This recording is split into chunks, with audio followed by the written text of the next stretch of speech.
வேத வசனம் அப்போஸ்தல நடபடிகள் 4வது அதிகாரம் 12வது வசனம். அப்போஸ்தல நடபடிகள் 4வது அதிகாரம் 12வது வசனம். அவராலே அன்றி வேறு ஒருவராலும் ரட்சிப்பு இல்லை.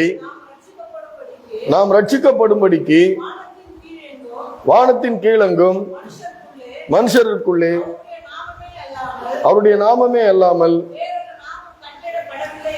வேறொரு நாமம் கட்டளையிடப்படவில்லை என்றார். இந்த வேதத்தினுடைய வசனத்தினுடைய அடிப்படையிலே ஒரு சில காரியங்களை உங்களோடு கூட ஒரு 6-7 மாதமாக நான் பகிர்ந்து கொண்டு வருகிறேன். போன தடவை என்ன பார்த்தோன்றத நான் உங்களுக்கு கொஞ்சம் ஞாபகப்படுத்தி விட்டு அடுத்து இந்த வாரம் என்ன தேவையான சத்தியத்துக்குள்ளே நாம் கடந்து செல்ல இருக்கிறோம். அல்லேலூயா. போன தடவை பார்த்தோம், மாயையை நம்பினதால்னா இந்த உலகத்துல மனுஷன் தன்னுடைய வாழ்நாளிலே அவனுடைய வாழ்நாளுக்கு தேவையான ஒரு காரியத்தை அவன் கற்றுக்கொண்டு அதிலே அவன் பொருள் ஈட்டி தன்னுடைய குடும்பத்தையும் பிள்ளைகளையும் அவர் நல்ல நிலைமைக்கு அவன் கொண்டு வருகிறான். அது மாத்திரமல்ல, அந்த குறிப்பிட்ட ஒரு வேளையிலே அவன் தன்னுடைய முழு கவனத்தையும் அவன் செலுத்தி அவன் என்ன பண்றான், ஒரு வித ஒன்றை கண்டுபிடிக்கிறான். அதை கண்டுபிடிச்சு முடிக்கிறான், அதுல சந்தோஷப்படுகிறான். ஆனா அது மிகச் சிறந்ததாக கண்டுபிடித்து அவன் சந்தோஷப்பட்டு முடிக்கிறான். முடிக்கும் பொழுது அதற்கு பிற்பாடு இன்னொரு பொருள் கண்டுபிடிக்கப்பட்டு இவன் அதுல தேறின அது பயனற்றதாய் போகும் பொழுது அவன் அதுல என்ன பண்றான், களைப்படைகிறான், மிகவும் சோர்ந்து போகிறான். ஏன்னா அவன் தன்னுடைய வாழ்நாள் எல்லாம் அதற்கு மாத்திரமே செலவழிக்கிறான். அவன் தன்னுடைய வாழ்நாளை செலவழித்து அவன் கண்டுபிடித்த அந்த பொருள் இப்ப பயனற்றதாய் போகும் பொழுது அவன் சோர்ந்து போகிறான். ஏன்னா அங்க அவன் தன்னுடைய இருதயத்திலே தேவனுக்கு இடமில்லாதபடி தேவன் கொடுத்த தாளந்துகளை பயன்படுத்தி அந்த ஒரு காரியத்தை மாத்திரம் அவன் செய்யறான். அல்லேலூயா. அப்ப புதுசு வரும் பொழுது பழசு மாயையாய் போய்விடுகிறது, பயனற்றதாய் போய்விடுகிறது. அவன் சூரியனுக்கு கீழே அவன் செய்த பிரயாசங்கள் எல்லாம் அவனுக்கு ஒரு பிரயோஜனமற்றதாய் அது போய்விடுகிறது. அவன் களைத்து போகிறான். இத ஒருத்தர் சொல்றாரு, அப்படியே சொல்றாரு, நான் களைத்து போயிட்டேன், நான் சோர்ந்து போயிட்டேன், என்னுடைய வாழ்நாளெல்லாம் இதுக்கு செலவழிச்சேன், ஆனா இப்ப புதியது வந்த உடனே அது பயனற்றதாய் போகும் பொழுது நான் சோர்ந்து போய் விடுகிறேன். ஏன்னா அங்கு தேவனுக்கு இடம் இல்லை. அல்லேலூயா. அங்கு தேவனுக்கு இடம் கொடுக்கும் பொழுது தேவன் நம்மை ஆட்சி தேற்ற வல்லவராய் இருக்கிறார். எதுக்கு முதலிடம் கொடுக்க வேண்டும், எதற்கு 2வது இடம் கொடுக்க வேண்டும் என்பது அது தெரியாததுனாலே அந்த களைப்பு வருகிறது.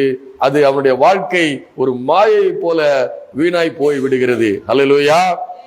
நானும் என்னுடைய வாழ்க்கையில அப்படிதான் இருந்தேன். ஆனா இன்னைக்கு நான் சொல்ல முடியும், என்னுடைய வேலையை பார்த்துட்டு நான் தேவனுக்கு முதலிடம் கொடுத்து இந்த 10 வருடங்களாய் நான் தேவனுடைய பணியை செய்து வரும் பொழுது என் மனதிலே ஒரு திருப்தி ஏற்பட்டு இருக்கிறது. அல்லேலூயா. நீங்கள் தேவனுக்கு மகிமை செலுத்தும் பொழுது, தேவனுக்கு என்று பரிசுத்தமாய் ஒரு மகிமையை செலுத்தி ஒரு பரிசுத்தமாய் தேவனை வெளிப்படுத்துகிற ஒரு விதமாய் வாழும் பொழுது உங்களுடைய வாழ்க்கையிலே ஒரு திருப்தி உள்ள, ஒரு சமாதானம் உள்ள ஒரு நிலைமை இருக்கும். அல்லேலூயா. அப்ப அந்த மனுஷன் என்ன பண்ணது, தன்னுடைய சுய சித்தத்தை மாத்திரமே தன்னுடைய வாழ்க்கையில அவன் நிறைவேற்றினான். அல்லேலூயா. அதுக்கு உங்களை நான் போன தடவை பவுல உதாரணம் காமிச்சேன். சுய சித்தத்தை செய்து கொண்டு வரும் பொழுது தேவன் வழியில சந்திக்கிறார். வழியில சந்திக்கும் பொழுது ஆண்டவரை சந்திக்கும் போது அவன் புரிந்து கொள்கிறான், இவர் இயேசு ஆண்டவர் என்பதை புரிந்து கொள்ள வேண்டுமே, புரிந்து கொண்டு நான் என்ன செய்ய சித்தமாக இருக்கிறேன் என்று அவனுடைய வாழ்க்கை பாதையை பிற்பாடு அவன் மாற்றுகிறான். மாற்றும் பொழுது ஏராளமான போராட்டங்கள் வருது. சுய சித்தத்திலிருந்து தேவ சித்தத்துக்கு வரும் பொழுது அவனுடைய வாழ்க்கையில ஏராளமான போராட்டங்கள் வருகிறது. அல்லேலூயா. போராட்டங்கள்னா ஏராளமான போராட்டங்கள் வருது. அப்ப கிறிஸ்துவுக்குன்னு வாழும்போது போராட்டம் வருதா? இல்ல. நீங்க கிறிஸ்துவை அறியாத, தேவனை அறியாத ஜாதி ஜனங்கள் கிட்ட போய் நீ கேளுங்க. எங்க வாழ்க்கையில மிகப்பெரிய போராட்டம் இருக்கிறது, மிகப்பெரிய சவால்களை நாங்கள் சந்திக்க வேண்டியது இருக்கிறது, அப்படியெல்லாம் நாங்கள் சந்தித்துக் கொண்டுதான் இருக்கிறோம். ஆனால் கிறிஸ்துவுக்குள் வாழும் பொழுது, பெரிய பெரிய போராட்டங்களை சந்திக்கும் பொழுது, உன்னை தாங்கி பிடிக்க, உன்னை ஏந்தி பிடிக்க, உனக்கு சமாதானத்தை கொடுக்க ஒரு ஜீவனுள்ள ஒரு தேவன் ஒருவர் இருக்கிறார். அல்லேலூயா. ஜீவனுள்ள ஒரு தேவன் இருக்கிறார். அதான் சங்கீதக்காரன் சொல்கிறான் இல்லையா, என் ஆத்துமாவை தேற்றி என்னை நீதியின் பாதையில் நடத்துகிறார். அவருடைய அல்லேலூயா. என் ஆத்துமாவை தேற்றி, ஆத்துமாவை இந்த உலகத்திலே ஆற்றி தேற்றி அரவணைக்கிறதற்கு தேவனை தவிர வேறு ஒரும் இல்லை. அதுக்கு பிற்பாடு இருக்கிறது சொந்த தாய் தகப்பன் வேணா செய்யலாம், நல்ல தாய் தகப்பன் இருந்தா செய்யலாம். தேவனை தவிர ஆத்மாவை ஆற்றி தேற்றக்கூடியவர்கள் வேறு ஒருவருமே இல்லை. இந்த உலகத்துல சிருஷ்டி கர்த்தா மாத்திரம்தான் நம்முடைய ஆத்மாவை ஆற்றி தேற்ற முடியும். அப்ப அந்த நல்ல போராட்டத்தை போராடும் பொழுது நம்மை வழிநடத்தவும், நம்மை ஆற்றி தேற்றவும், நம்முடைய கால்களை சமாதானத்தின் பாதையில் நடத்தவும் அவர் திருவுளம் பற்றி இந்த வேதத்திலே தன்னுடைய திருவுளத்தை அவர் எழுதி கொடுத்திருக்கிறார். அல்லேலூயா. அந்த திருவுளம் பற்றினத பவுல் கேட்டதுக்கு பிற்பாடு அவர் சொல்லுகிறாரு, பல பாடுகளை நான் அனுபவிச்சேன், பல பாடுகளை அனுபவிச்சாலும் கிறிஸ்து எனக்கு ஜீவன், சாவு எனக்கு ஆதாயம் என்று சொல்லக்கூடிய அளவுக்கு அவருடைய வாழ்க்கை விசுவாசமா இருந்தது. அது மாத்திரமல்ல, இந்த சூரியனுக்கு கீழே அவர் பட்ட பாடுகள் பிரசங்கி சொல்லுகிறான் எல்லாம் விருதா என்று சொல்லுகிறான். சூரியனுக்கு கீழே பட்ட பாடுகள் விருதவா இருக்கலாம், ஆனா தேவனுக்கு அடிமையா இருந்து தேவனுடைய சித்தத்தை செய்யும் பொழுது அது விருதாவாக இல்லை. அப்படிப்பட்ட காரியங்களை செய்து நம்ம வாழும் பொழுது, தேவனுடைய சித்தத்தை செய்து வாழும் பொழுது அந்த காரியத்தை மறக்கிறதுக்கு தேவன் அநீதி உள்ளவர் அல்ல. அல்லேலூயா. அது அநீதி உள்ளவர் அல்ல என்பதை நான் போன தடவை உங்களுக்கு எடுத்து காமிச்சேன். ஏன் அப்படி மனுஷன் நல்ல காரியங்கள் தான் செய்கிறான், அது தப்பு இல்லை. ஆனா அங்க தேவனுக்கு இடம் இல்லாதபடி தன்னுடைய வாழ்க்கையில முழுவதுமாக சுய சித்தத்தையும் தன்னுடைய தேவைகளை மாத்திரமே அவன் செய்யும் பொழுது அந்த ஆத்மாவுக்கு என்ன பிரயோஜனம்? அல்லேலூயா. அதான் சொல்றாரு இல்லையா, யோவான் சொல்லுகிறார் இல்லையா, தேவன் சொல்லுகிறார் இல்லையா, மனுஷன் உலகத்தையே ஆதாயப்படுத்தி கொண்டாலும் தன் ஜீவனை நஷ்டப்படுத்தினால் அவனுக்கு லாபம் என்ன? அல்லேலூயா. மனுஷன் உலகத்தையே ஆதாயப்படுத்தி கொண்டாலும் அவனுக்கு தன் ஜீவனை நஷ்டப்படுத்தினால் அவனுக்கு லாபம் என்ன கேட்கிறாரு. அப்போ மனுஷன் எவ்வளவு பெரிய காரியங்களை செய்தாலும் அந்த ஆத்மாவை அவன் காத்து கொள்ளவில்லை என்றால், தேவனிடத்திலே ஒப்பு கொடுக்கவில்லை என்றால், அவன் பட்ட பாடுகள் எல்லாம் மாயையாய் போய்விடுகிறது. அல்லேலூயா. இது ஏன் இப்படி வருகிறது? ஏன் இப்படி இருக்கிறது? ஆண்டவர் சொல்லுகிறாரு, ஆதியாகமம் 8ஆம் அதிகாரம் 21வது வசனத்துல, ஏன் மனுஷன் இப்படி சுய சித்தத்துல இருக்கிறான், சுய விருப்பத்தில் இருக்கிறான், ஏன் இப்படி இருக்கிறான்னா, அவனுடைய இருதயம் சிறு வயது தொடங்கின நாள் முதல் பொல்லாததா இருக்கிறதாம். அல்லேலூயா. ஒரு மனிதனுடைய இருதயம் அவனுடைய சிறு வயது தொடங்கி பொல்லாததா இருக்கிறது. 8ஆம் அதிகாரம் 21வது வசனம் எப்படி சொல்கிறது பாருங்க.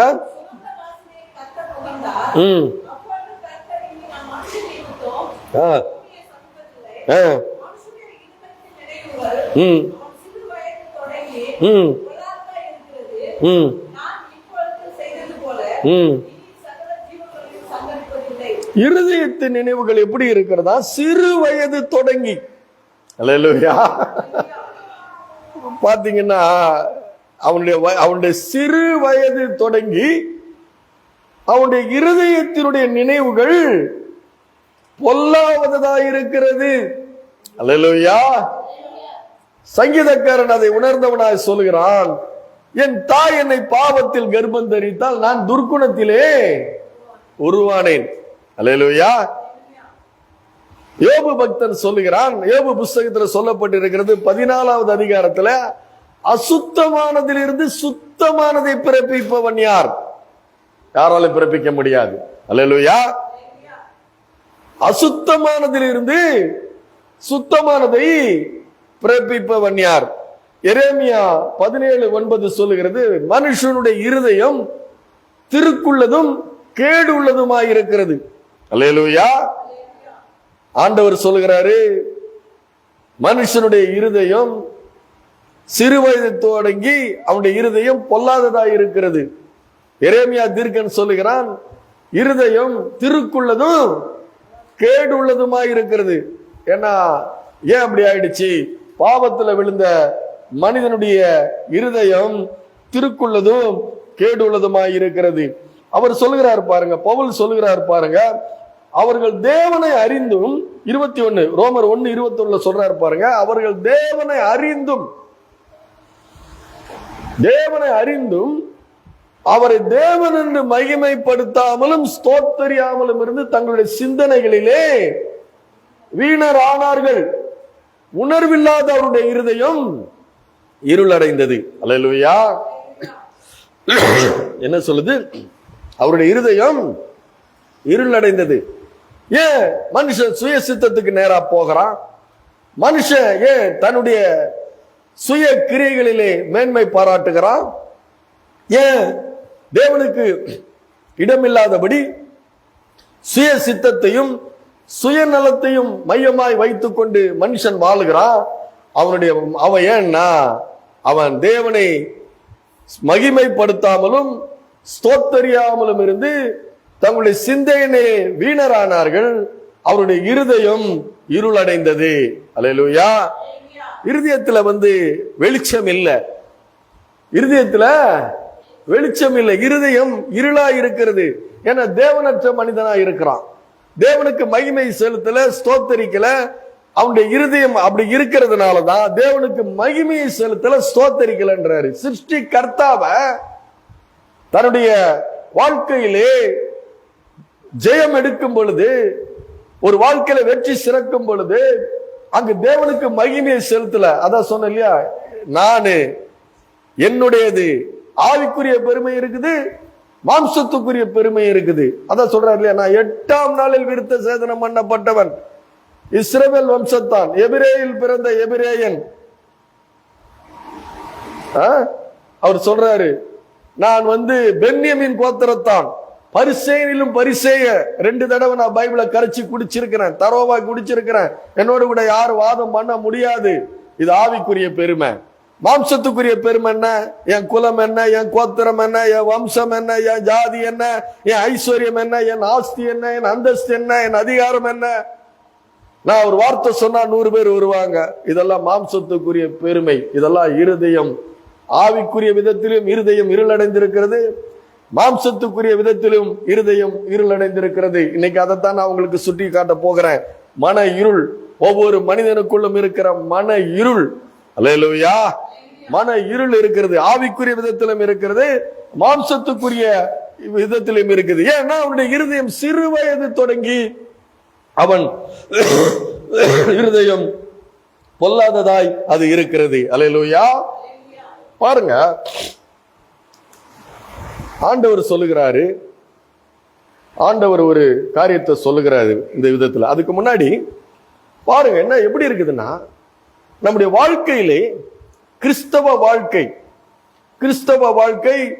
கிறிஸ்துவுக்கென்று வாழ்கிற வாழ்க்கை, ஊழியத்தில் இருக்கிற வாழ்க்கையில அது எப்படிப்பட்டதா இருக்க வேண்டும்னா, என்ன ஊழியத்துல இழுத்து தள்ளின நேசனையா, ஆரணில ஊழியம் பண்ணின நேசனையா சொல்லுவாரு, இது கனமான ஊழியம். அல்லேலூயா. அடிக்கடி அவர் பயன்படுத்துகிற வார்த்தை இது கனமான ஊழியம். அப்படின்னா அதனுடைய ஆழமான வார்த்தை என்னன்னா, நீ தேவனுக்கென்று வாழ்கிற வாழ்க்கை. நீங்க கூட தேவனுக்கென்று வாழ்கிற, மேல நின்று ஊழியம் பண்றது மாத்திரமல்ல, நீங்க தேவனுக்குன்னு நீங்க பரிசுத்தமா கர்த்தருக்கு பயந்து அவர் வழியில நடக்கிற மனுஷன் பாக்கியவான், ஆசீர்வதிக்கப்பட்டவன். யாருக்கு பயந்து நடக்கும் பொழுது? கர்த்தருக்கு பயந்து நடக்கும் பொழுது நீங்கள் ஆசீர்வதிக்கப்பட்டவர்கள். அது விட ஒரு கனமான ஒரு ஊழியம், தேவனுக்கென்று வாழ்வது கனமான ஊழியம் தான். அல்லேலூயா. அப்போ அவர் சொல்லுவாரு, இது கனமான ஊழியம். அந்த வார்த்தை எனக்கு ரொம்ப பிடிக்கும். அவர் அடிக்கடி அந்த வார்த்தையை அவர் பயன்படுத்துவாரு. அது கனமான ஊழியம்னா மிகப்பெரிய ஊழியம் அது. அல்லேலூயா. மிகப்பெரிய ஊழியம். கிறிஸ்தவ வாழ்க்கை என்பது கிறிஸ்துவை போதிப்பது என்பது, கிறிஸ்துவை பிரசங்கிப்பது என்பது, கிறிஸ்துவை பிரஸ்தாபப்படுத்துவது என்பது ஒரு மிகப்பெரிய கனமான ஊழியம். இன்னொருத்தர் சொல்லுவார் பாருங்க, எங்க ஊழியக்காரு, அங்கதான் நான் ரட்சிக்கப்பட்டேன்.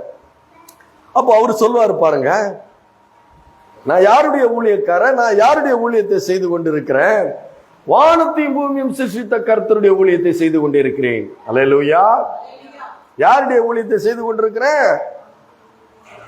அது மாத்திரமல்ல, அவர் ஜீவன் உள்ள தேவன் அவர். அல்லேலூயா. கிறிஸ்தவ வாழ்க்கை என்பது சண்ட சராசரங்களை ஒரு வார்த்தையால உருவாக்கி ஒரு வார்த்தையால் தாங்கிக் கொண்டிருக்கிற அந்த தேவனோடு கூட பேசுவது, அவரை சோத்தரிப்பது, அவரை ஆராதிப்பது, அவரோடு கூட பேசுவது, அவரோடு கூட உறவாடுவது கிறிஸ்தவ வாழ்க்கை. அல்லேலூயா. அப்போ அதை ரொம்ப மேன்மையா அவர் அதை பத்தி எடுத்து சொல்றாரு. இவரு கனமான ஊழியம், மிகப்பெரிய ஊழியம். அதே வார்த்தை எடுத்து அவர் சொல்வாரு, இது வானத்தி பூமி உண்டாக்கினவருக்கு செய்கிற ஊழியம். அல்லேலூயா. அவருடைய வேலைக்கார, அதை நான் சந்தோஷப்படுகிறேன். அல்லேலூயா. எத்தனை பேருக்கு செய்யறேன்னு இல்ல, யாருடைய வேலையை செய்கிற. அல்லேலூயா. எத்தனை பேருக்கு செய்யறேன்னு இல்ல, யாருடைய வேலையை நான் செய்து கொண்டிருக்கிறேன் என்பதுலதான் ஒரு கிறிஸ்தவ கனமான ஊழியத்தை அவன் செய்து கொண்டிருக்கிறான். அல்லேலூயா. இது இதுல மறைக்கிறது தான் என்னன்னா, பவுல் சொல்லுகிறாரு, தேவனை 2 கொரிந்தியர் 10:4-5 சொல்லுகிறாரு, தேவனை அறிகிற அறிவுக்கு விரோதமாய் எழும்புகிற எல்லா மேட்டிமையான எண்ணங்களையும். அல்லேலூயா. இந்த மன இருள் என்ன பண்ணுது? மன இருள் என்ன பண்ணுது? தேவனை அறிகிற அறிவுக்கு விரோதமாய் நம்முடைய இருதயத்தில் எண்ணங்களை ஏற்படுத்துகிறது. அல்லேலூயா. ஆவிக்குரிய வாழ்க்கையிலேயும் சரி, மாம்சத்துக்குரிய வாழ்க்கையில சரி. அதனாலதான் ஆண்டவர் சொல்கிறார் பாருங்க, யோவான் 3:6 அதிகாரம் 6ஆம் வசனம் 7வது வசனம் என்ன சொல்கிறது பாருங்க. யோவான் 3:6-7. ஆவிக்குரியவன் எப்படி இருக்கணுமா? யோவான் 3ஆம் அதிகாரம் 6-7. மாம்சத்தினால் பிறப்பது மாம்சமாயிருக்கும், ஆவியினால் பிறப்பது ஆவியாயிருக்கும்.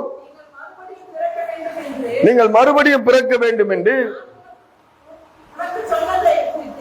நான் உனக்கு சொன்னதை குறித்து ஆச்சரியப்பட வேண்டாம். காற்றானது தனக்கு இஷ்டமான இடத்துல வீசுகிறது, அதன் சத்தத்தை கேட்கிறாய், ஆகிலும் அது இன்ன இடத்திலிருந்து வருகிறது என்றும் இன்ன இடத்துக்கு போகிறது என்றும் உனக்கு தெரியாது. ஆவியினால் பிறப்பவன் எவனும் அவனும் அப்படியே இருக்கிறான். ஆண்டவர் எப்படி உதாரணம் சொல்றார் பாருங்க. காற்றானது இன்ன இடத்திலிருந்து புறப்பட்டு இன்ன இடத்துக்கு போகிறது என்று நீ அறியாயே. அல்லேலூயா. ஆனா அந்த சத்தத்தை நீ கேட்கலாம். என்ன கேட்கலாம்? அதனுடைய சத்தத்தை கேட்கலாம். ஆவியினால் பிறப்பவன், ஆவியினால் பிறந்தவனோ அப்படியே இருக்கிறான். அல்லேலூயா. எப்படி இருக்கிறான்? அப்படியே இருக்கிறான். இயேசு மறுபடியும் பிறக்க வேண்டும் என்று அந்த நிக்கோதேமுக்கு சொல்லும் பொழுது இப்படியாக சொல்கிறார். மறுபடியும் பிறக்க வேண்டும் என்று சொல்லும் பொழுது அவனுக்கு புரியல. அவன் என்ன கேட்கிறான்? ஒரு தாயுடைய கர்ப்பத்திலே மறுபடியும் நான் பிரவேசித்து மறுபடியும் பிறக்கணுமா அப்படின்னு அவன் கேட்கிறான். அவனுக்கு மறுபடியும் பிறக்கிறதுனா அவனுக்கு என்ன தெரியல. ஏன்னா அக்கிரமத்திலையும் பாவத்திலையும் மரித்து போய் இருக்கிற மனுஷனுக்கு மறுபடி பிறப்பது என்பது என்னன்னு அவனுக்கு தெரியல. அப்போ காற்றானது இந்த இடத்திலிருந்து புறப்பட்டு இந்த இடத்துக்கு போகிறத நீ அறியாய், ஆனா அதன் சத்தத்தை கேட்கிறாய். ஆவியினால் பிறந்தவனும் அப்படியே இருக்கிறான். ஹல்லேலூயா. அதனாலதான் பவுல் சொல்லுகிறாரு, ஆவிக்குரியவன் எல்லாவற்றையும் ஆராய்ந்து நிதானிக்கிறான், அவன் மற்றொருவனாலும் ஆராய்ந்து நிதானிக்கப்படான். ஹல்லேலூயா. குழந்தை விளையாட விட்டுருங்க. நீங்க கவனிக்கலன்னா எல்லாரும் அந்த குழந்தைய திரும்பி பார்த்துட்டு இருக்கிறீங்க. ஹல்லேலூயா. யாரும் சத்தியத்தை கேட்கறதா இல்ல. பைபிளை மூடி வச்சுட்டுமா? ஹல்லேலூயா. ஆவிக்குரியவன் எல்லாவற்றையும் ஆராய்ந்து நிதானிக்கிறான். அப்போ ஆராய்ந்து நிதானிக்க வேண்டும். ஆவிக்குரியவனாய் மாற வேண்டும், மன இருள் நீங்க வேண்டும், மேட்டிமையான இருதயம் நீங்க வேண்டும், கிறிஸ்துவுக்கு கீழ்ப்படிய சிறைப்படுத்த வேண்டும் என்பதை நாம் இன்றைக்கு பார்க்க போகிறோம். ஹல்லேலூயா. இப்ப பாத்தீங்கன்னா ஒரு மனிதன் தேவாலயத்துக்கு போகிறான்.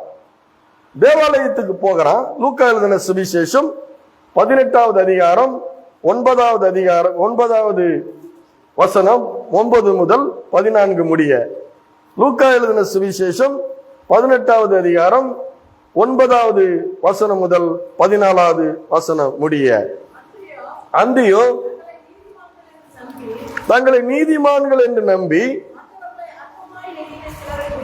மற்றவர்களை அற்பமாய் எண்ணின சிலரை குறித்து அவர் ஒரு உவமையை சொன்னார். 2 மனுஷர் ஜெபம் பண்ணும்படி தேவாலயத்துக்கு போனார்கள். ஒருவன் பரிசேயன், மற்றவன் ஆயக்காரன். பரிசேயன் நின்று, தேவனே, நான் பரிகாரர், அநியாயக்காரர், விபச்சாரக்காரர், மற்ற மனுஷரை போலவும் இந்த ஆயக்காரனை போலவும் இராததினால் உம்மை ஸ்தோத்தரிக்கிறேன். வாரத்தில் 2 தரம் உபவாசிக்கிறேன். என் சம்பாத்தியம் எல்லாம் தசமபாகம் செலுத்துகிறேன் என்று தனக்குள்ளே ஜெபம் பண்ணினான். 2 மனிதர்கள் ஜெபம் பண்ண தேவாலயத்துக்கு அவர்கள் போகிறார்கள். அல்லேலூயா. போய் அந்த பரிசேயன் என்ன சொல்றான் பாருங்க. 2 பேர் போறாங்க. இவன் பக்கத்துல இருக்கிறவனை கூட கம்பேர் பண்றான். யாரோட கூட தன்னை கம்பேர் பண்றான்? கூட வர இன்னொருத்தன் கூட கம்பேர் பண்றான். அவன் ஆயக்காரன். ஒரு நிமிஷம் இருங்கம்மா. அவன் ஆயக்காரன், இவன் பரிசேயன். ஆயக்காரன் யாருன்னா சொந்த ஜனங்களிடத்திலே அநியாயமாய் வரி வசூலித்து ரோமர்களுக்கு அவன் கொடுக்கிறவன். ஆகவே அந்த ஆயக்காரனை பார்த்த உடனே அவன் பாவின்னு இவன் தீர்மானம் பண்ணிடுறான். இந்த பரிசேயன் தீர்மானம் பண்ணிட்டு அவன் சொல்றான், பரிசேயன் தேவனுடைய சன்னிதானத்துல போய், தேவனே, நான் பரிகாரர், அநியாயக்காரர், விபச்சாரக்காரர் ஆகிய மற்ற மனுஷரை போலவும் இந்த ஆயக்காரனை போலவும் இராததினால் உம்மை ஸ்தோத்தரிக்கிறேன். அல்லேலூயா. நமக்கு என்னன்னா, நாம பெரிய நீதிமான் என்று நாம நினைக்கிறோம். அல்லேலூயா. யார் எப்படி பாக்குறோம்? இங்க பாக்குறோம், இங்க பாக்குறோம், இங்க பாக்குறோம், இங்க பாக்குறோம், இங்க பாக்குறோம். இப்படி எல்லாம் சுத்தி பார்த்துட்டு, இவனை விட நான் நல்லவன், இவளை விட நான் நல்லவன். அல்லேலூயா. இப்படி நம்ம சுத்தி பாக்குறோம், ஆனா மேல பாக்குறது இல்லை. அல்லேலூயா. கர்த்தர் சொல்லுகிறாரு, நான் பரிசுத்தராய் இருப்பது போல நீங்களும் பரிசுத்தராயிருங்கள். என்னுடைய சாயல்படி ரூபத்தின்படி சிருஷ்டிக்கப்பட்ட நீங்கள் என்ன பார்க்க வேண்டும்? அல்லேலூயா. யார பார்க்கணும்? என்ன பார்க்க வேண்டும். நீ இப்படி சுத்தியில பாத்தீனா நீ அப்படி கம்பேர் பண்ணக்கூடாது. அல்லேலூயா. இவனை விட நல்லவன், அவனை விட நல்லவன் அப்படின்னு கம்பேர் பண்ணக்கூடாது. அப்ப அதனுடைய என்னன்னா, தன்னுடைய இருதயத்திலே அவனுக்கு நான் பெரிய நீதிமான், பெரிய பரிசுத்தவான், கர்த்தருக்கு பயந்து நடக்கிறேன் அப்படின்னு நினைக்கிறான். நினைச்சிட்டு சுத்தில இருக்கிறவங்களோடு கூட கம்பேர் பண்றான் அவன். அல்லேலூயா. ஆனா அந்த ஆயக்காரன் என்ன பண்றான்? தூரத்திலே நின்று, அல்லேலூயா, தூரத்திலே நிக்கிறான்னா அவன், ஐயோ, இந்த தேவன் மிகவும் பரிசுத்தமான தேவன் ஆயிடுச்சே, இந்த தேவனுக்கு நான் சமீபித்து போக முடியலையே. அல்லேலூயா. அவனுக்கு தெரியுது, நான் பாவி, அவர் பரிசுத்தர் என்று தெரிகிறது. அல்லேலூயா. என்ன தெரியுது? நான் பாவி. ஆயக்காரனுக்கு என்ன தெரியுது? நான் பாவி, நான் ஆராதிக்க வந்திருக்கிற தேவன் பரிசுத்த தேவன் என்று தெரிகிறது. ஆனா இந்த பரிசேயனுக்கு என்ன தெரிகிறது? நான் நீதிமான், நான் எல்லாத்தையும் கரெக்டா செய்யறேன்னு தைரியமா என்ன பண்றான், தேவனுக்கு சமீபித்து அவன் போகிறான். இவன் பின்னாடி நிக்கிறான், ஆயக்காரன் பின்னாடி தூரத்துல நிக்கிறான். பயம் அவனுக்கு. இவனுக்கு பயம் இல்ல, தன்னை நீதிமான், தன்னை பரிசுத்தவான் என்று நம்பி அவன் என்ன பண்றான், முன்னாடி போகிறான். அல்லேலூயா. இதுதான் ஆவிக்குரிய பெருமை. இவனுக்கு பயம் இருக்குது. அவனுக்கு என்ன தெரியுது, பயம் இருக்குது. அவன் யாருடையும் கம்பேர் பண்ணல, யாருடையும் கம்பேர் பண்ணாம ஆயக்காரன் தூரத்தில் நின்று தன் கண்களை வானத்துக்கு ஏறெடுக்க துணியவில்லை. அல்லேலூயா. ஏன்னா வானம் எனக்கு சிங்காசனம், பூமி எனக்கு பாதபடி என்று சொன்ன அந்த தேவனுடைய பாதபடியில நின்று தன் கண்களை வானத்துக்கு ஏறெடுக்க துணியாமல் தன் மார்பிலே அடித்துக் கொண்டு, தேவனே இந்த பாவியின் மீது கிருபையாயிரும் என்று சொல்லுகிறான். அல்லேலூயா.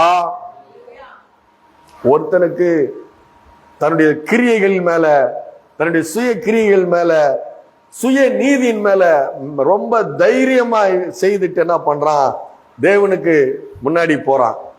ஆனா இந்த ஆயக்காரனை பார்த்துட்டு என்ன பண்றான், அற்பமா எண்ணி, மற்றவர்களை அற்பமா எண்ணி.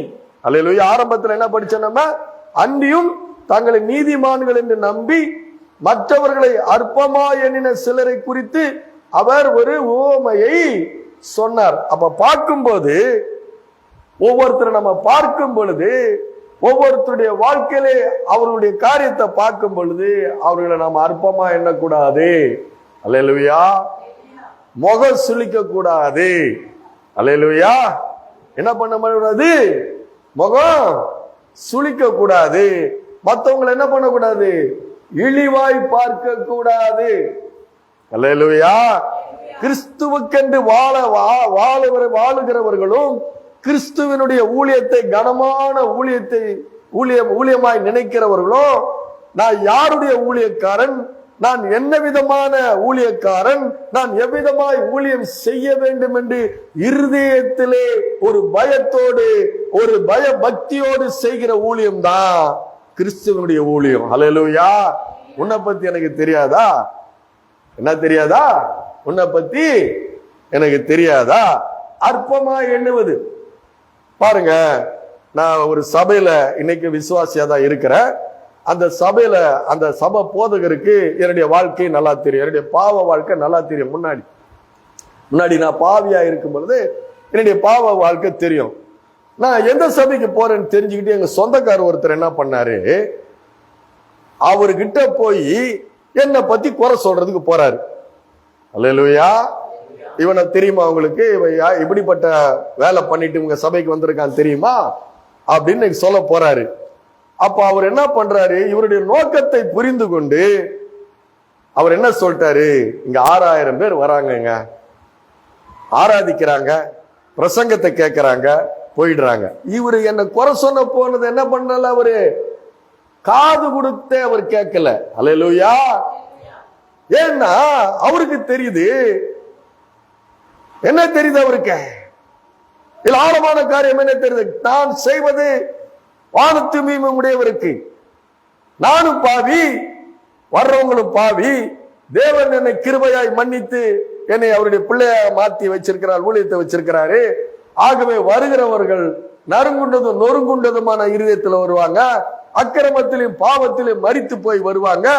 அவருடைய வாழ்க்கை அலங்கோலமா இருக்கும், சீல் பிடித்ததா இருக்கும், அருவருக்கத்தக்க வாழ்க்கையா இருக்கும். ஆனா நான் செய்யறது கனமான ஊழியம். அந்த ஊழியத்தை நான் கிறிஸ்துவனுடைய ஊழியத்தை செய்யும் பொழுது, அவருடைய வசனத்தை எடுத்து நான் பிரசங்கிக்கும் பொழுது, அந்த வசனம் அப்படிப்பட்ட சீல் பிடித்த வாழ்க்கையை, அலங்கோலமான வாழ்க்கையை, அருவருப்பான இருக்க வாழ்க்கையை, உடைந்து போயிருக்கிற வாழ்க்கையை, சிறுமையான வாழ்க்கையை அது மாத்துன்னு தெரியும். இவர் என்ன நோக்கத்தோடு வந்திருக்கிறார் அவர் பார்த்தாரு. பார்த்துட்டு இவருக்கு காது கொடுக்கல, இவர் அவமானப்பட்டு திரும்பினார். அல்லேலூயா. அப்போ இழிவாய், நீயும் பாவி நானும் பாவி, தேவன் கிருபையா என்னை மன்னித்து வைத்திருக்கிறார். ஆகவே அவருக்காக நான் அப்படிப்பட்ட ஊழியத்தை செய்யும் பொழுது கிறிஸ்துவின் சிந்தை வேண்டும். எத்தனை பேருக்கு இந்த சத்தியம் புரியுது? அல்லேலூயா. கர்த்தருக்கு ஒரு அல்லேலூயா சொல்லுங்க. அல்லேலூயா. அப்போ அற்பமா எண்ணி, இழிவா எண்ணி இங்க கொஞ்சம் பேர் தானே வந்திருக்கிறாங்க. அல்லேலூயா. எனக்கு இந்த சபை வேண்டாம் அப்படின்னு ஓடுறதுக்கு நான் தயார் இல்லை. ஹல்லேலூயா. எனக்கு கிறிஸ்துவனுடைய வசனத்தை, கிறிஸ்துவனுடைய அன்பை, கிறிஸ்துவனுடைய அதிகாரத்தை, கிறிஸ்துவனுடைய ஆசீர்வாதத்தை, அவருடைய ஒப்பற்ற செல்வத்தை நான் பிரசங்கிக்கிறவனாய் இருக்க வேண்டும். ஹல்லேலூயா. அப்போ இதுதான் பரிசேயனுடைய புத்தி. வித்தியாசம் தெரியுதா உங்களுக்கு? அப்ப நீங்க கிறிஸ்துவுக்கென்று வாழும் பொழுது நீங்க மத்தவங்களை பார்த்து முகசுளிக்க முடியாது, மத்தவங்களை பார்த்து இழிவா பார்க்க முடியாது, மத்தவங்களை நீங்க அவமானப்படுத்த முடியாது. ஏன்னா நீங்களே கிருபையினாலே தான் தேவனிடத்திலே மீட்கப்பட்டவர்களா இருக்கிறீர்கள். அல்லேலூயா, அல்லேலூயா. அப்போ பாத்தீங்கன்னா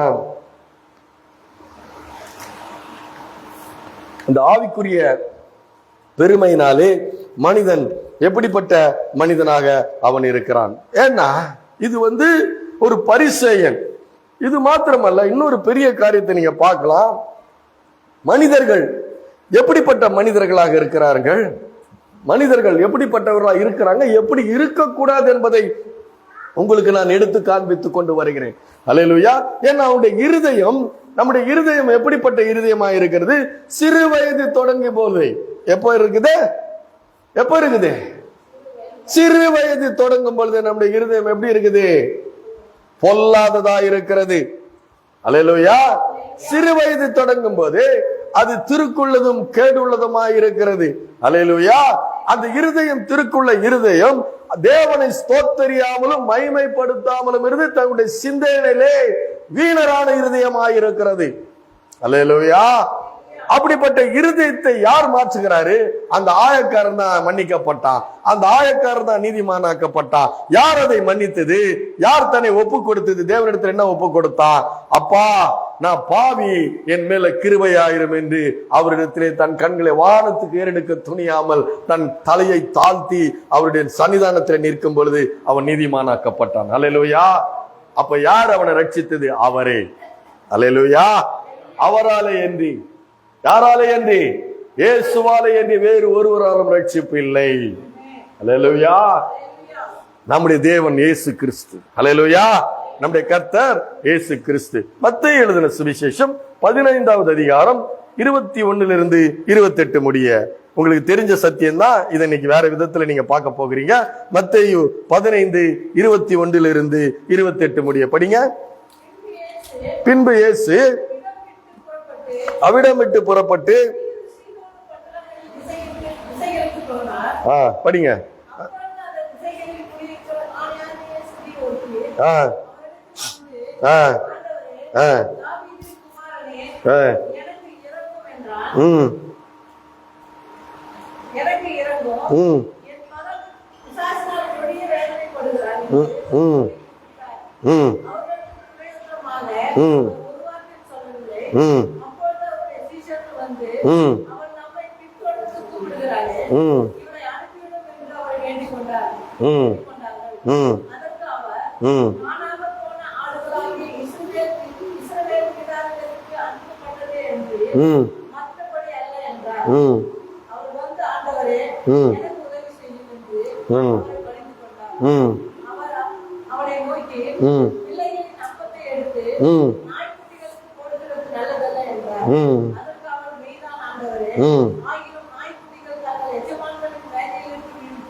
போதும். அல்லேலூயா. இதனுடைய இந்த காரியங்கள் உங்களுக்கு நல்லா தெரியும். ஒரு புறஜாதி பெண், கானானிய பெண் இயேசு வருகிறதை கேள்விப்பட்டு அவ இயேசு கிடத்துல தன்னுடைய மகளுக்கு சுகம் வேண்டும் என்று அவ நிக்கிறான். அப்போ என்ன போட்டிருக்குது? 22வது வசனம், மத்தேயு எழுதின சுவிசேஷம் 15வது அதிகாரம் 22வது வசனம் என்ன சொல்லுகிறது?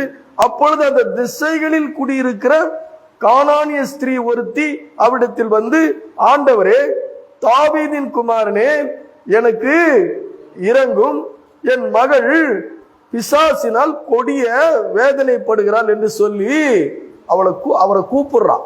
இயேசுவை குறித்து கேள்விப்பட்டு அவளுக்கு என்ன தேவை? தன்னுடைய மகள் கொடிய பிசாசினால் வேதனைப்படுகிறாள் என்று அவரை கூப்பிடுறான்.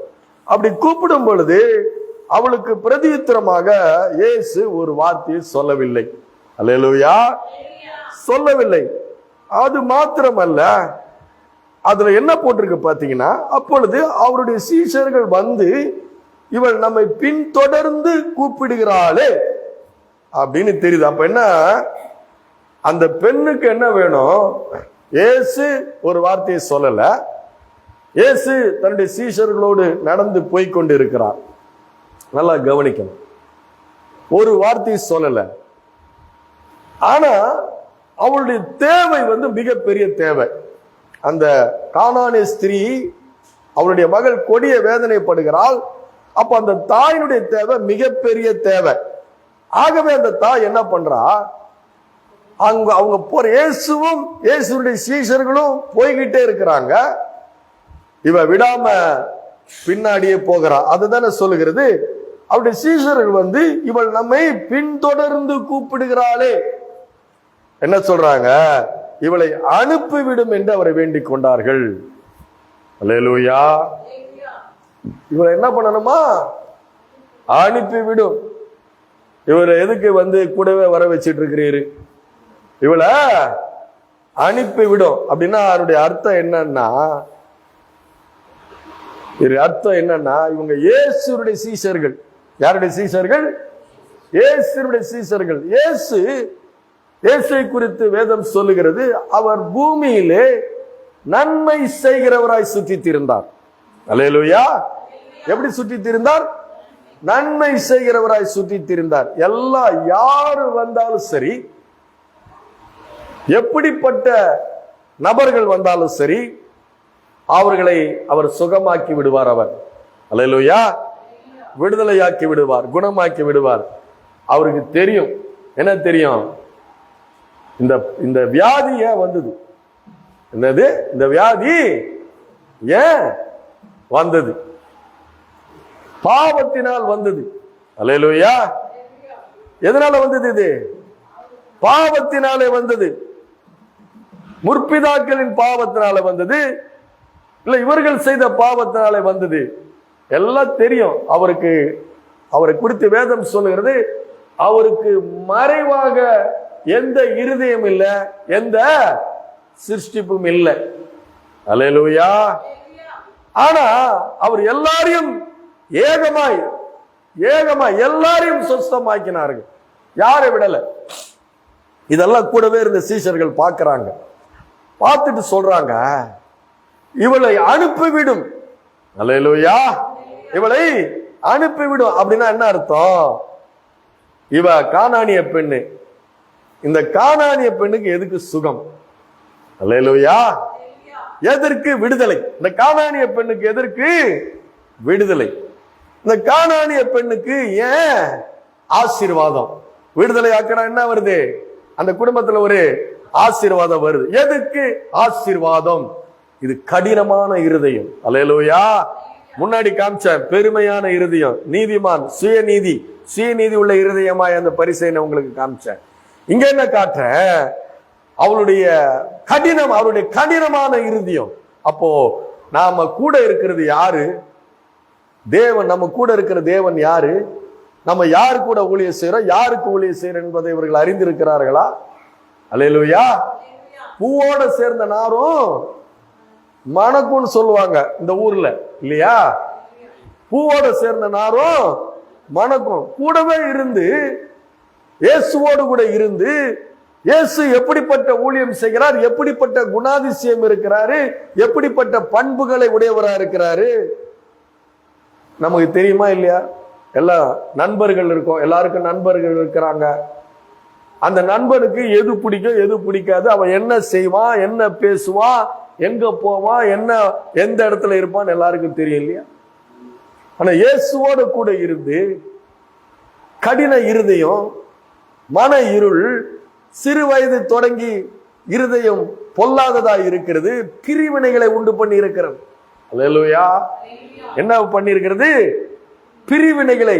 அக்கரைப்பாக்கம், சேலியம்பேடு, பூரிவாக்கம், மாகரலு, ஆரணி, தமிழ் காலனி, தெலுங்கு காலனி இப்படின்னு பிரிவினை உள்ள இருதயமாய் இருக்கிறது, அருவருக்கத்தக்கதா இருக்கிறது. இதெல்லாம் நான் ஆதியிலிருந்து என்னுடைய இருதயத்தில் உள்ள அருவருப்புகள், பிரிவினைகளை பேசுறது. அல்லேலூயா. ஊழியக்காரங்க பண்ற வேலை அருவருக்கத்தக்க இறுதி, இதுதாங்க வெளிப்படுகிறது. அவள் கானானிய ஸ்திரீ யார் கூட இருக்கிறாங்க? கிறிஸ்துவோட கூட இருக்கிறாங்க. தடா, அது ஒரு பிரிவினை. அல்லேலூயா. இப்படிப்பட்ட பிரிவினைகள், கடின இருதயம், முகம் சுளிக்கிறது, இழிவா பார்க்கிறது, மற்றவங்களை கீழா பார்க்கிறது, இவளை அனுப்பிவிடும். அவனுடைய வார்த்தை என்ன? இவளுக்கு தேவையில்லை. உனக்கு எதுக்கு ஆசீர்வாதம்? உனக்கு எதுக்கு விடுதலை? உனக்கு எதுக்கு சுகம்? உனக்கு எதுக்கு சமாதானம்? ஏன்னா அவ அந்நியலா இருக்கிறாளே. கடினமான இருதயம், சிறு வயது தொடங்கி இருதயம் பொல்லாங்கனதா இருக்கிறது. யாருக்கு ஊழியம் செய்யறோம்? யாரு சிருஷ்டிகரு? யாரு சிருஷ்டி கர்த்தா? நான் செய்யற ஊழியம் என்ன? யாருக்கு செய்யற? எப்படி செய்யறேன்னு ஒரு இருதயத்துல உணர்வில்லாதவர்களாய், அல்லேலூயா, உணர்வில்லாத இருதயம் உடையவர்களாய் தங்களுடைய வாழ்க்கையிலே அப்படிப்பட்ட ஊழியத்தை செய்து வருகிறார்கள். கடினமான இருதயம், ஆண்டவர் அருவருக்கிற இருதயம். அல்லேலூயா. மனுஷருக்குள்ளே மேன்மையா எண்ணப்படுவது தேவனுடைய பார்வையிலே அருவருப்பாய் இருக்கிறது. அல்லேலூயா. எனக்கு பயம் இருக்குது. நான் யாருடைய ஊழியத்தை செய்யறேன்? அற்பமா எண்ணல, அற்பமா எண்ண முடியாது. அல்லேலூயா. செய்வது கனமான ஊழியம் என்ற வார்த்தையை நான் கேட்டேன். வானத்து பூமி உடையவருக்குரிய ஊழியத்தை நான் கேட்டிருக்கிறேன். அதனால நான் கர்த்தருக்கு பயந்து கர்த்தருக்கு பிரியமான ஊழியத்தை செய்ய வேண்டும். அல்லேலூயா. அதான் சொல்ல, இவளை அனுப்பிவிடும். பாருங்க, உங்களுக்கு எல்லாருக்கும் தெரிஞ்சிருக்கும், ஒரு 2 வருஷத்துக்கு முன்னாடி ஒரு ஸ்கூல்ல தங்கி படிக்கிற பொண்ணு மேல இருந்து கீழே விழுந்து செத்து போச்சு. அது கொலை செய்தார்களா இல்ல அந்த பெண்ணு தவறி விழுந்துதான் தெரியல. பெரிய போராட்டம் வெடிச்சு எல்லாருக்கும் அது தெரியும். அப்போ அதை குறித்து ஒருத்தரிட்ட நான் பேசிட்டு இருக்கிறேன். அவர் தன்னை உயர் வகுப்பு என்று சொல்லி அவர் நினைக்கிறார். தன்னை உயர் வகுப்பு, உயர் ஜாதியை சேர்ந்தவர் என்று அவருக்கு தெரியுது. அப்ப அந்த பெண்ணை பத்தி சொல்லும்போது, போட்டுங்க, செத்துது சாதாரண ஜாதி பொண்ணு. அல்லேலூயா. என்ன பொண்ணு? தாழ்த்தப்பட்ட பொண்ணு. செத்துது தாழ்த்தப்பட்ட பொண்ணு. பரவாயில்லங்க. அப்ப அது மிருகமா? அதற்கு வலி இல்லையா? அது ரத்தம் இல்லையா? அதுக்கு மாம்சம் இல்லையா? அதை கேட்ட பொழுது என் இருதயம் வேதனை அடைந்தது. அல்லேலூயா. என்னுடைய இருதயம் வேதனை அடைந்தது. அப்போ பாருங்க, மனுஷர்களுக்குள்ளே ஒரு பெருமை இருக்குது. இவனை அனுப்பிவிடும், அதான் அதனுடைய அர்த்தம். அல்லேலூயா. நான் இங்கே ஊழியம் பண்ணோம், என் திறமை என்ன தெரியுமா? நான் 100 பேருக்கு பேசுவேன். அது கர்த்தர் அருவருக்கிறார், வெறுக்கிறார். அவருடைய பார்வையில் அருவருப்பா இருக்கிறது. அல்லேலூயா. ஒரு சில ஆடுகளை மேய்த்து கொண்டிருந்தவனை தான் தேவன் இஸ்ரவேல் முழுமைக்கும் ராஜாவாக மாற்றினார். அல்லேலூயா. அவர் ராஜாவாக மாற்றுகிறவர் என் ஆண்டவர். அல்லேலூயா. அவர் ராஜாதி ராஜாவர், கர்த்தாதி கர்த்தரவர். அவரால் கூடாதது எதுவுமே இல்லை. சிறியவனை புலிதிலிருந்து எடுத்து எளியவனை குப்பையிலிருந்து உயர்த்துகிற ஒரு பரிசுத்தமான தேவன். அவருக்கு பட்சபாதம் இல்ல, வேற்றுமை நிலையில் இல்ல, அவர்கிட்ட எந்த பிரிவினை இல்ல, எதுவும் கிடையாது. அவர் ஆசீர்வதிக்கிறவராக இருக்கிறார். அல்லேலூயா. ஆனா அவர் காட்டுறார், என்ன காட்ட விரும்புகிறார்? தன்னுடைய சீஷர்களுக்கு அந்த பெண்ணுடைய விசுவாசத்தை காட்ட விரும்புகிறார். காட்டிட்டு தான் சொல்றாரு, ஒரு வார்த்தை சொல்றாரு, கடைசியா சொல்றாரு. என்ன சொல்றாரு? மகளே, ஸ்திரீனா ரொம்ப கனமான மரியாதையான வார்த்தை. என்ன வார்த்தை? ஸ்திரீனா பெண்ணே, மரியாதைக்குரியவளே, கனத்துக்குரியவளே அப்படின்னு சொல்றாரு. நீ விரும்புகிறபடி உனக்காக கடவுது. அல்லேலூயா. தேவன் நான் விரும்புகிறதை தர வல்லவராய் அவர் இருக்கிறார். அல்லேலூயா. அப்போ கடினமான ஒரு இருதயமாய் அது இருக்கிறது. அல்லேலூயா. அப்போ நம்முடைய வாழ்க்கையிலே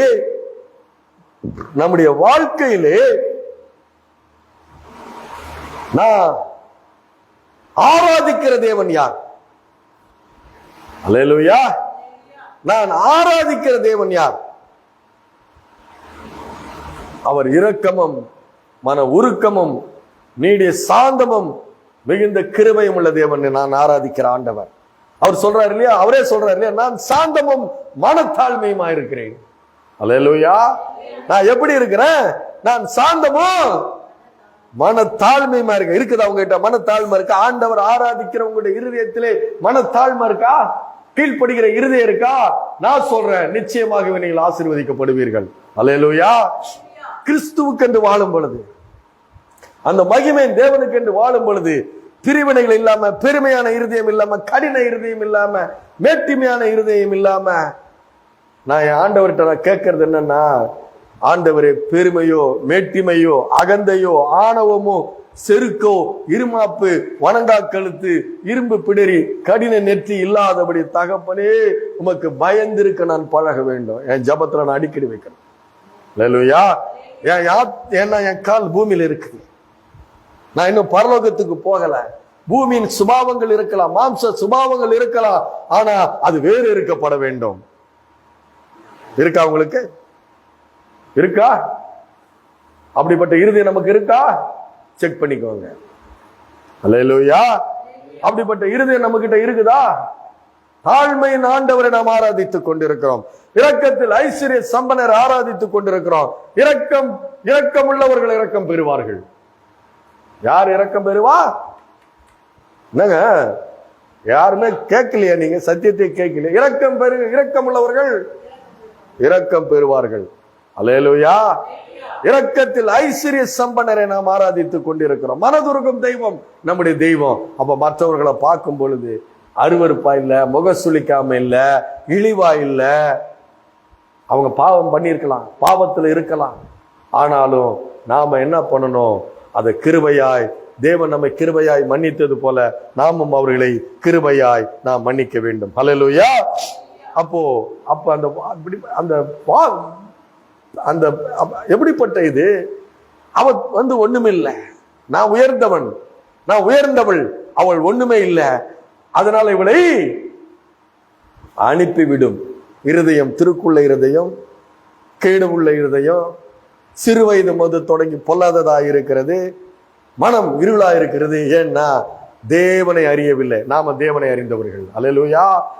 தேவனை அறிந்த நாம் நம்முடைய வாழ்க்கையிலே ஒவ்வொரு பகுதியிலும், ஒவ்வொரு நாளும், ஒவ்வொரு பகுதியிலும் எப்படிப்பட்ட வாழ்க்கை வாழ்கிறோம் என்பதை நீங்கள் உணர்ந்து வாழ வேண்டும், அறிந்து வாழ வேண்டும். ஏன்னா எல்லாம் அவர் கண்களுக்கு முன்பாக நிர்வாணமாயும் வெளியரங்கமாயும் இருக்கிறது. யாரும் பார்க்கல, யாருக்கும் தெரியாது, கிடையாது.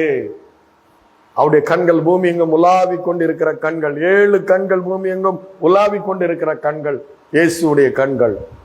புறாவை போன்ற கண்கள் அவருடைய கண்கள். அல்லேலூயா. அப்பேற்பட்ட மகிமையின் தேவனை நாம் ஆராதித்துக் கொண்டிருக்கிறோம். சரி, பாருங்க, இன்னொரு மனிதன் குணமாக்கப்பட்ட ஒரு மனிதன். லூக்கா எழுதின சுவிசேஷம் 7ஆம் அதிகாரம் 36 to 39 முடிய. லூக்கா எழுதின சுவிசேஷம் 7ஆம் அதிகாரம் 36 to 39 முடிய.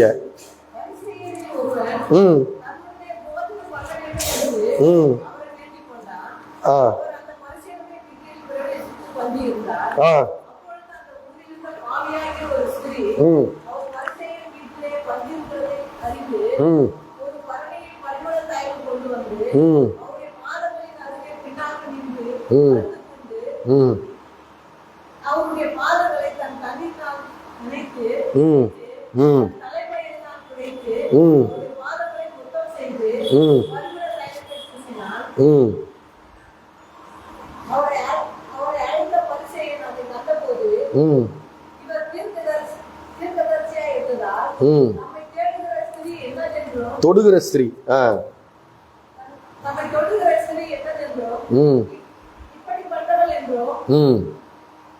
அறிந்திருப்பா. போதும். பாருங்க, பரிசேயன் ஒருவன் ஆண்டவரை விருந்துக்கு அழைக்கிறான். ஆண்டவர் அழைத்ததுனால அவன் வீட்டுக்கு போகிறாரு. வீட்டுக்கு போய் அங்க ஒரு உட்கார்ந்திருக்கிறாரு. உட்கார்ந்திருக்கும் போது ஒரு பாவியான ஸ்திரீ, அல்லேலூயா, அப்பொழுது அந்த ஊரில் இருந்த பாவியான ஒரு ஸ்திரீ அவர் பரிசேயன் வீட்டிலே பந்திருக்கிறதை அறிந்து ஒரு பரணியில் பரிமள தைலம் கொண்டு வந்து அவருடைய பாதங்களின் அருகே பின்னாலே நின்று அழுது கொண்டு. அல்லேலூயா.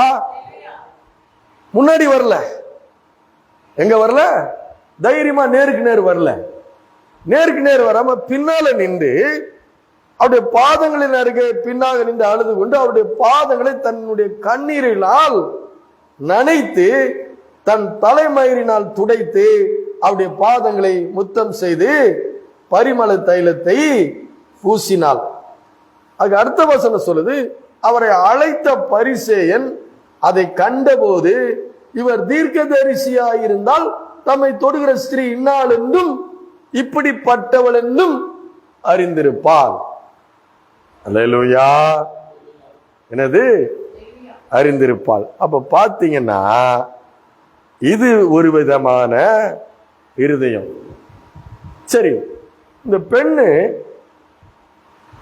பாவியான ஸ்திரீ. பாவியான ஸ்திரீன்னா கணவனால பிரச்சனை, தாய் தகப்பன் இல்லாம இருக்கலாம், கணவனால பிரச்சனை இருக்கலாம், குழந்தைங்க இருக்கலாம். அதனால தன்னுடைய வாழ்க்கையிலே இந்த சமுதாயத்தினாலே புறக்கணிக்கப்பட்டு ஆதரவற்ற நிலைமையில தன்னுடைய குடும்பத்தை காப்பாற்றுவதற்கு பாவம் இருந்ததுனால, மனிதர்களிடத்துல பாவம் இருக்கிறதுனால, எனது சமுதாயம் பாவம் உள்ள சமுதாயமா இருக்கிறது இல்லையா? இல்ல நேரா சொல்ல முடியுமா? பாவம் உள்ள சமுதாயமா இருக்கிறது. கொஞ்சம் பேர் நல்லவங்க இருக்கலாம், அநேகம் பேர் பாவம் அதிகமானவர்களாக இருக்கலாம். ஆனா அந்த சூழ்நிலையிலே இவ ஒரு பாவியான ஒரு வாழ்க்கை வாழ வேண்டியதா இருக்கிறது. எல்லாரும் அதை விரும்பி செய்வாங்க நினைக்கிறீங்களா? அந்த பாவியான ஸ்திரீ என்று சொல்லப்பட்டிருக்கிறது. இந்த பாவியான ஸ்திரீ அந்த பாவமான வாழ்க்கையை விரும்பி செய்வான்னு யாராவது நீங்க நினைக்கிறீங்களா? விருப்பப்பட்டு ஆசைப்பட்டு யாராவது அப்படிப்பட்ட ஒரு பாவ வாழ்க்கை வாழ வேண்டும் என்று யாராவது விரும்புவாங்களா? சமுதாயமும் பாவமும் பாவ இருதயம் உள்ள மனிதர்களும் அவருடைய வாழ்க்கைய இப்படி மாத்தி இருக்குது. ஒண்ணு பாவம், அதுக்காக அந்த பெண் செய்தது சரின்னு நான் சொல்ல முடியாது, சொல்ல கூடாது. பாவமும் சமுதாயமும் பாவ மனிதர்களும் அந்த பெண்ணுடைய வாழ்க்கைய அப்படி மாற்றி இருக்கலாம், சூழ்நிலைகளும் அவளை அப்படி மாற்றி இருக்கலாம். ஆனா அவள் தேவனால் உணர்த்தப்பட்டு அவள் அந்த பாவ வாழ்க்கையிலிருந்து வெளிவந்து அந்த மன இருளில் இருந்து என்னை வெளிக்கொண்டு வந்து எந்த மனுஷனும் பிரகாசிப்பிக்கிற மெய்யான ஒளியாகி அந்த இயேசு என்னுடைய வாழ்க்கையில இடைப்பட்டு அந்த பாவ வாழ்க்கையிலிருந்து என்னை வெளியே கொண்டு வந்திருக்கிறார். அவர் இந்த ஊருக்கு வந்திருக்கிறார். என்ன புறக்கணிக்கவில்லை அவர். சங்கீதம் 51:17 சொல்லுகிறது, தேவரீர் நறுங்குண்டதும் நொறுங்குண்டதுமான இருதயத்தை நீர் புறக்கணி. மனுஷன் புறக்கணிப்பான், மனுஷன் ஒதுக்குவான். புறக்கணிக்கப்பட்டு ஒதுக்கப்பட்டு தள்ளப்படுறதெல்லாம் மனுஷன் செய்வான். அதைத்தான் சொல்றான் அவன். மனுஷர்கள் என்ன பண்ணுவாங்க, ஒருத்தருடைய பாவத்தை வெளியரங்கமா பார்த்துட்டாங்கன்னா, அவங்க பாவ வாழ்க்கை தெரிஞ்சிச்சுன்னா இவங்க தீர்மானம் பண்ணிடுவாங்க அவ பாவிதான்ட்டு. உண்மை, அவ பாவதான் செய்தான். ஆனா பாவங்களை மன்னிக்கிறவர் ஒருவர் இருக்கிறார், இயேசு கிறிஸ்து ஒருவர் இருக்கிறார். அவர்கிட்ட எப்படி பாவங்களை மன்னிக்கிறாரு? தேவரீர் நறுங்குண்டதும் நொறுங்குண்டதுமான இருதயத்தை புறக்கணீர். அல்லேலூயா. அவர்கிட்ட போனா நறுங்குண்டதும் நொறுங்குண்டதுமான இருதயத்தை அவர் புறக்கணிக்க மாட்டாரு. அந்த இருதயத்தை, உடைந்த இருதயத்தை ஒட்ட வச்சு ஆற்றி தேற்றி ஆசீர்வதிக்கிறவராய் அவர் இருக்கிறார். அல்லேலூயா. அந்த உடைந்த இருதயத்தை சீராக்கக்கூடிய வல்லமை உள்ளவர் தான் நம்முடைய கர்த்தராகிய இயேசு கிறிஸ்து. அல்லேலூயா. தலை குனிந்து அவமானத்தால இருக்கிற அந்த வாழ்க்கையை தலை நிமிர செய்கிறவர் தான் நம்முடைய இயேசு கிறிஸ்து. அல்லேலூயா. ஆனா அந்த இயேசுவ விருந்து கழித்த சீமோன் குஷ்டரோகியா இருந்தவன். மார்க்கு சுவிசேஷம் 14ஆம் அதிகாரத்துல நீங்க போய் பாத்தீங்கன்னா தெரியும். அவன் குஷ்டரோகியா இருந்தவன். அவன் இப்ப குணமாயிட்டான், சரீரம் குணமாயிடுச்சு, இருதயம் குணப்படல, இருதயத்துல குஷ்டம் இருக்குது அவனுக்கு. அல்லேலூயா. அதனாலதான் சொல்றான், அவனுக்கு தெரியாது என்னுடைய இருதயம், அந்த நறுங்குண்ட நொறுங்குண்டமான இருதயம் இயேசு கிறிஸ்துவினுடைய ரத்தத்தாலே கழுவப்பட்டு சுத்தமாக்கப்பட்டு இருதயம் இப்ப எனக்கு வெளிச்சமா இருக்கிறது. அது யாருக்கு தெரியும்? இயேசுக்கு மாத்திரம் தான் தெரியும். அல்லேலூயா. இயேசுக்கு மாத்திரம் தான் தெரியும். நீ உண்மையாகவே நீ மனம் திரும்பி இயேசுவை நீ விசுவாசித்து, ஆண்டவரே என்னுடைய பாவ வாழ்க்கையிலிருந்து நான் பரிசுத்த வாழ்க்கைக்கு நான் வர விரும்புறேன்னு நறுங்குண்டு நொறுங்குண்டு அவருடைய பாதத்துல இருந்தா அவர் சுத்தமாக்குவார். அல்லேலூயா. அதை அறிகிறது தேவன் மாத்திரம் தான் அறிய முடியும், மனுஷனால அறிய முடியாது. அந்த இருதயம் பரிசுத்தமாயிருச்சா இல்லைன்னு பாவத்தில் இருக்கிறான்னு நான் அறிய முடியாது. அது தேவனுக்கும் அந்த பெண்ணுக்குமானது. அப்ப அந்த பெண்ணு அவ பாதத்துல அமர்ந்து பின்னாடி நின்று அந்த பாதத்தை கழுவுறா, அவரை தொடுகிறா, அவரை அனுமதிக்கிறாரு. பரிசுத்த தேவன் அவளை அனுமதிக்கிறாரு. மறுரூப மலையில தன்னை மறுரூபமாக்கின அந்த தேவன் அவளை அனுமதிக்கிறாரு, தொட அனுமதிக்கிறாரு. அனுமதிக்கும் பொழுது இவன் சொல்றான், அவள் இன்னாள் என்றும். அல்லேலூயா. எப்படிப்பட்ட வார்த்தை பாருங்க. நீங்க அது சாதாரணமா அந்த வார்த்தையை கடந்து போகிறீங்க. அவள் இன்னாள் என்றும், அவள் இப்படிப்பட்டவள் என்றும். இவர் தீர்க்கதரிசியா இருந்தால் தன்னை தொடுகிற ஸ்திரீ இன்னாள் என்றும் இப்படிப்பட்டவளும் என்றா இருதயம் எப்படிப்பட்ட இருதயம்? பொல்லாங்கான இருதயமா இருக்கிறது. அல்லேலூயா. இவன் மகிமைப்படுத்தல, ஸ்தோத்தரிக்கல, தன்னுடைய வீட்டுக்கு அழைச்சி மகிமைப்படுத்தல, ஸ்தோத்தரிக்கல. ஆனா அவளுக்கு தெரிஞ்சிடுச்சு இவர் மகிமையின் தேவன் என்று. யாரு முன்னாடி சரி, அல்லேலூயா, யாரு முன்னாடி சரி, எப்பேற்பட்ட முன்னாடி சரி, கர்த்தரை பிரஸ்தாபப்படுத்துகிறான், மகிமைப்படுத்துகிறான். பாதத்தில் இவர் தான் என்னுடைய கர்த்தர் என்று. அல்லேலூயா. எப்படிப்பட்ட இருதயம்! விருந்துக்கு கூப்பிடுறான், அவரை பெரியாள் தான் நினைச்சு கூப்பிடுறான். ஆனா அவரை கனப்படுத்த வேண்டிய விதத்துல அவனுடைய வாழ்க்கை கனப்படுத்தல. நீங்க கனப்படுத்துகிறவர் நாம கனப்படுத்த. இந்த பெண்ணுக்கு நமக்கு பெரிய வித்தியாசம் கிடையாதுங்க.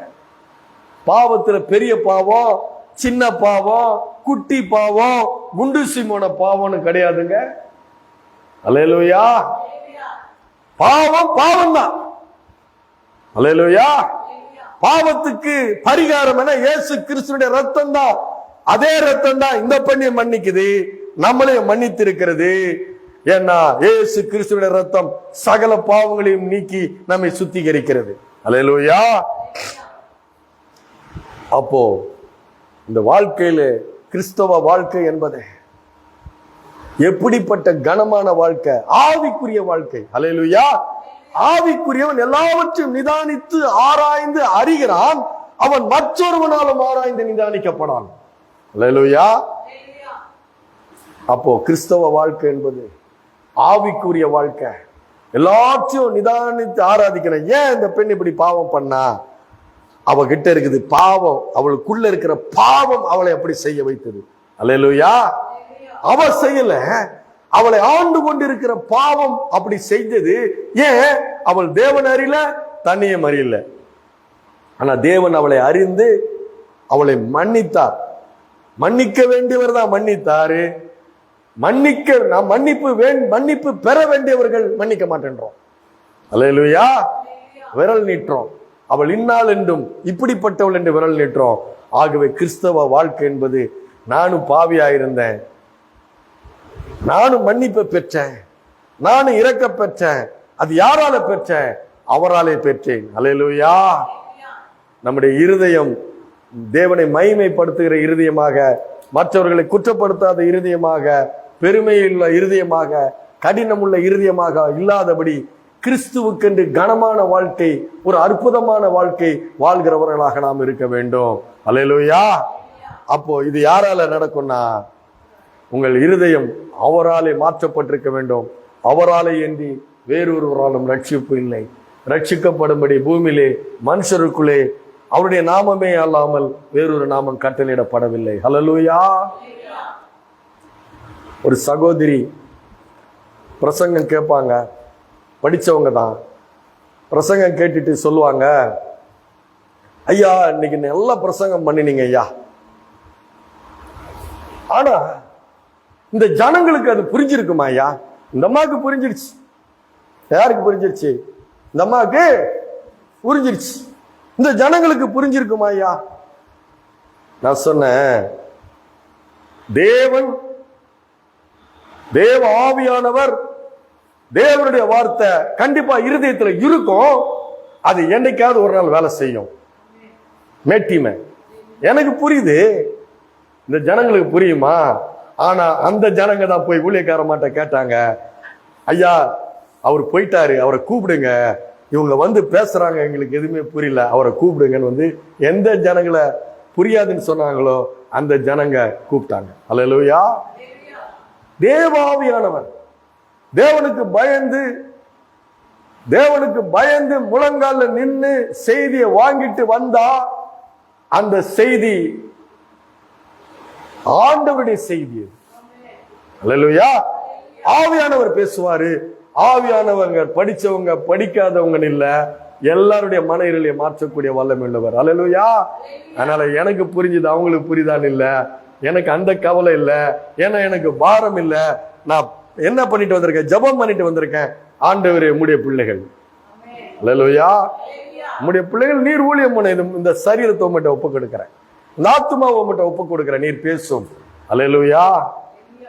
அதுதான் கிறிஸ்தவ வாழ்க்கை என்பது. நான் மிகப்பெரிய ஊழியக்காரர்கிட்ட இருந்து, தேவனுக்கு தன்னை அர்ப்பணித்த ஊழியக்காரர்கிட்ட இருந்து ஏராளமானவற்றை நான் கற்றுக்கொண்டு அவர் என்னுடைய ஆவிக்குரிய தகப்பனா ஏற்றுக்கொண்டதுனால, எனக்கு அவர் நிறைய பிரசங்கத்துல சொல்லி கொடுத்ததுனால, இது கிறிஸ்துவனுடைய ஊழியம். அல்லேலூயா. இது கிறிஸ்துவனுடைய ஊழியம் என்பதை நான் அதை அறிந்து கொண்டதுனால நான் ஏதோ தேவனுக்கு என்று கொஞ்சம் ஊழியம் செய்கிறேன். அல்லேலூயா. சொல்லுவோமா, அவராலே என்று வேறு ஒருவராலும் ரட்சிப்பு இல்லை, நாம் ரட்சிக்கப்படும்படி வானத்தின் கீழே பூமியிலே மனுஷனுக்குள்ளே வேறொரு நாமம் கட்டளையிடப்படவில்லை. கட்டளையிடப்பட்ட நாமம் இயேசு கிறிஸ்துவினுடைய நாமம். அல்லேலூயா. அவருக்கு நான் கனமான வாழ்க்கை வாழ்வேன். அல்லேலூயா. கர்த்தருக்கே மகிமை உண்டாவதாக. அல்லேலூயா. அல்லேலூயா. அல்லேலூயா.